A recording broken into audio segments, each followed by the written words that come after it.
Guys, কেমন আছো তোমরা সবাই? এখন আমি কাঁঠাল, আমার মা কাঁঠাল ছাড়াচ্ছে, তো কাঁঠালটা পেয়ে গেছিলো। এখানে আমার বড়দিদা, দিদা আর ঠাম্মা খাচ্ছে।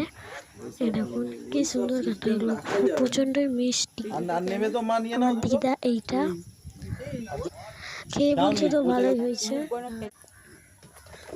আর এটা আমাদের আম গাছ। এই দেখুন এতগুলো কাঁঠাল, 8টার মধ্যে আর 7টা আছে, কারণ একটা ভাঙা হয়েছে। অনেকগুলো কাঁঠাল হয়েছে, এখনো 2-4টা আছে কাঁঠাল গাছে, সেগুলো ওনাদেরকে দেওয়া হবে। এইগুলো এখন যতগুলো লোক চেয়েছে ততগুলো দিই। আর ওই যে আমাদের গাছের একটা কাঁঠাল দেখতে পাওয়া যাচ্ছে, তো সেইগুলো। আর তো টাটা বাই বাই। আমাদের কাঁঠাল গাছে এই কাঁঠালগুলো আমি আপনাদের দেখালাম, কেমন হয়েছে কমেন্টে বলবেন। তো tata bye bye, like and subscribe.